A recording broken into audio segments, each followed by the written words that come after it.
Hello everybody and welcome to the latest episode of Book Time with Elvis with me, Mark. And I come to you today with a tag. I was very kindly tagged by Aaron Facer, who is relatively new-ish. He's certainly newer than I am, and I haven't been here that long either. I suppose I've been here about, 5 months now. And he's great, so I would definitely recommend you check him out. He's a really nice young man, and he talks a lot of sense about things, and I find his channel very, very interesting, as well as being good fun. So he's tagged me in a tag that was created by AJ Dunn, and it's called the It's All Relative book tag. There are 9 prompts in this tag, and I'm having a few issues with being able to display the books. I haven't got many of the books as physical copies, so what I'll do probably is after every 3 answers I will just insert the books between the things so you can see them. So anyway, right, enough of my waffling. Let's head straight into this tag. So, Mamma Mia, recommend a book with a mother character that is pivotal to the story. Well, it took me a while to think of one, but I went with one I read recently and I have discussed a few times, which is Mariam from The Liar's Gospel by Naomi Alderman. And she's a fictionalized version of Mary, the mother of Jesus. And obviously, you could tell from that she is important to the story. And she actually, well, I suppose in some ways I can't say she's pivotal, perhaps, because she's only in her chapter. The book is told from 4 different points of view, and each of the characters that talk about it have their own. Actually, no, she is mentioned in another one. So yeah, but obviously as the mother of the person the book is kind of about, really, she is important, especially given that person is fictionalized at least, but still Jesus Christ. And it's a good book. It's very interesting. I found it very, very fascinating. Okay, number 2, Papa Don't Preach, a book with a father character you like or despise. Now, I found this quite difficult because I don't read too many books that are family related, and certainly not novels, at least not yet. So I've played a bit fast and loose with this one, and I went for another one I read recently. And it's The Little World of Don Camillo by Giovannino Guras I can't say it. Gareschi. Yeah, Giovannino Gareschi. Maybe. Apologies for my horrendous Italian pronunciation. Now, he isn't a father in the sense of the question, I suppose, as he is a priest, a Catholic priest, but then of course he would be father to all. And I really like this character. He's a tough, brawling priest, and the book's book's great if you haven't read it. It's a series of little stories that kind of just they follow on in parts about this small town in Italy, and it follows the hero Don Camillo, the Catholic priest, and his many battles with the local leader of the Communist Party, who also happens to be the mayor of the town. And when I say battles, I mean it sometimes is actually a physical battle, fisticuffs and all that kind of stuff. But it's good fun. I would recommend checking that out. Okay, number 3, Brothers and Sisters, a book with an interesting sibling relationship. Again, I actually found this quite difficult. So I went with, rather than just specifically siblings, I went entire families, and I chose the War of the Roses series by Con Eagledon. It's a fantastic series of historical fiction that follows, of course, the events surrounding and leading up to the Wars of the Roses, and it follows it all the way through to the ascendancy of King Henry the 7th, Henry Tudor. And of course there are a lot of siblings involved, different sisters, different brothers, and as well as cousins and aunts and uncles and God knows what else. But if you want a good book that doesn't just look at the relationship between siblings, but entire families, as well as, you know, family feud that pretty much, you know, changed the course of English history, then it's a fantastic series to dive into, and I can't recommend it enough. So I'm just going to show you the 3 books I've mentioned already. Okay, prompt number 4. It's been 84 years. A book you like that is multi-generational or chronicles a character's whole life. Well, this is one of my favourite books, actually, of all time, and it's The New Confessions by William Boyd. And this is a fantastic book. It is a fictionalized memoir or autobiography following the life of James John Todd. I can't remember now. It's many years since I read it. Definitely due a reread, I think. And the character Todd, he's born in 1899 in, I believe it's Edinburgh, and he then proceeds to take part in, experiences pretty much all the great and major events of the 20th century. It's a parody or satire, if you like, on Jean-Jacques Rousseau's Confessions, and it's funny, it's good fun, and you know, you really sympathize with the character because he's, you know, he aspires to do great things, and he's always on the cusp of greatness. And well, whether or not he makes it, I won't spoil it, but it's a fantastic. I was going to say little book, but it's actually quite thick. I've talked about it before, I think, a few times, so I'll leave it there. Okay, the next one. You Complete Me, a book with an interesting marriage as a central element to the story. Well, again, this was a tough one for me. I could have gone back to the Wars of the Roses series, or, you know, anything really to do with the Tudors or English history, but I decided to go with a book I read fairly recently, and it's outside of my normal reading.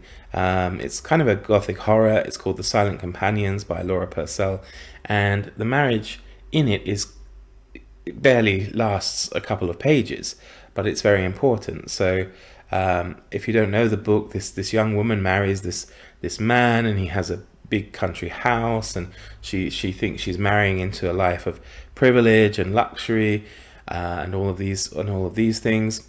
However, within, I think it's a couple of weeks of their marriage, or it might even be days, I can't remember, he dies, and she's left alone in this house, and there are mysterious things afoot, and it's actually quite creepy.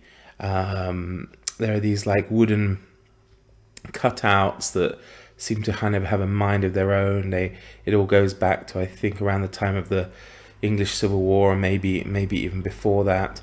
And it's quite spooky in parts, and certainly so for the character, her marriage has a huge effect on the story that she tells. So I'm going with that one, if you'll allow me to. Okay, number 6, Picture It, Sicily, a book with an interesting elder character, i.e. a grandparent, a great-grandparent, etc.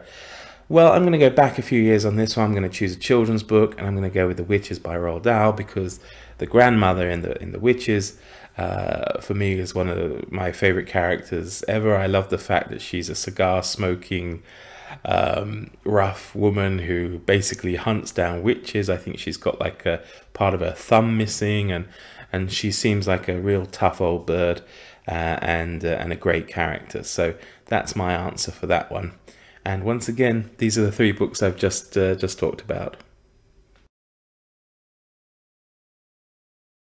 Okay, so prompt number 7, Friends with Benefits, a book with a found family or friends as a family element.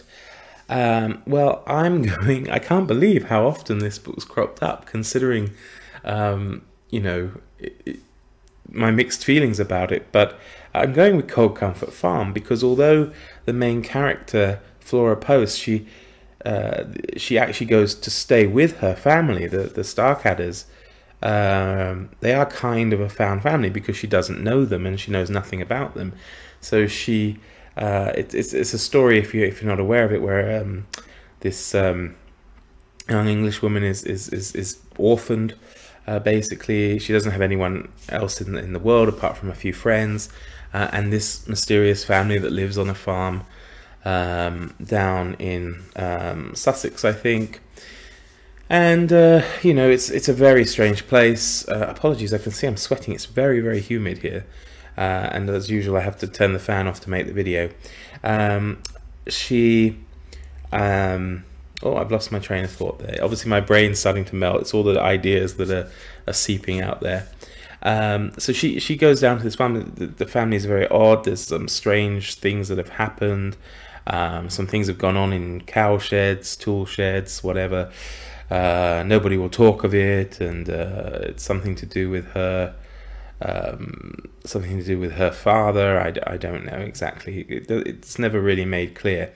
But the farm's run in a very terrible way. It never makes a profit. She proceeds to then get involved with that, as well as interfering in everybody's lives and changing it for the better, probably, and you know, that sort of thing. But you know, it's definitely one, I think, where this kind of rediscovering a family or finding a family, you know, is a big element in the book.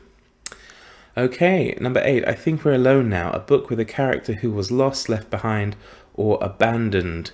It can also be a story with an orphaned or adopted character. Well, there's loads of them, of course, and I might stick also with a children's book, and that's The Tale of Mowgli from the Jungle Book. Everybody knows it, and of course, it is definitely an answer to this prompt. Mowgli, of course, somehow ends up you know, separated from his family as a baby, and he's brought up by wolves until, of course, he is found one day. I don't think there's much need to say anything more than that, because it is, as I say, a story that everybody knows.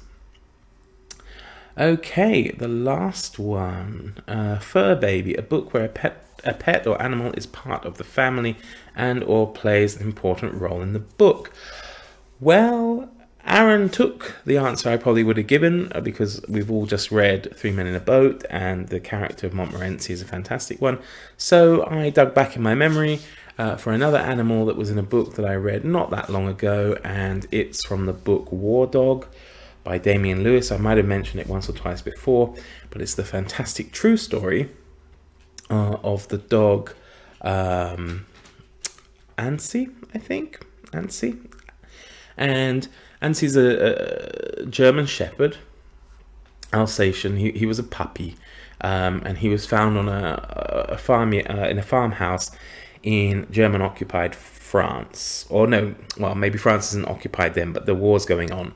Maybe it's during the period of the Phoney War, and this Czech flyer. He's not a pilot. He does the gunning, and his French pilot, they get shot down behind enemy lines, and they're trying to make their way back to their own lines. They stop at this farmhouse. They meet this puppy, and you know, they're going to kill it basically because they feel sorry for it, and they think, well, you know, the poor thing will starve to death, and you know, it's going to make a big noise as well, so it's better to just be, you know, kind and kind of put it out of its misery. But then you know, the oh, I can't remember his name. I should have looked it up beforehand. The gunner, he decides no, he'll take it, and he stuffs the puppy into his like uniform top, and they crawl for ages and whatever. Anyway, you know, France gets overrun, and this guy then manages to go to England, and he takes the dog. He smuggles the dog into England with him, and he joins the RAF, and he joins with the other Czechs in I think it's in a Polish squadron, but of course there are Czechs in it as well. Probably the English didn't draw differences between them, you know, but it's amazing, really. It's an amazing story. I'm not really doing it justice, and the fact that it's true, it's really amazing. So Ansi the dog, he starts to like alert the airfield to when German planes are coming, because he can hear them even before the Royal Observer Corps can spot them. And he ends up, he flies even on missions with his owner and this kind of stuff, and I think he gets shot by a farmer. He survives. He gets blown up. He gets bombed. He gets shot by anti-aircraft guns, all sorts of things. So this poor dog survives pretty much everything. And then at the end of the war, I'm frustrated. I can't remember the name of the man. He goes back to Czechoslovakia and he takes the dog with him, and he gets married, has a child, I believe. And then a few years later, the communists come to power, and they're going to start like purging people who fought with Western allies during the Second World War. So he flees Czechoslovakia. He runs away, taking the dog with him, and they end up back in England.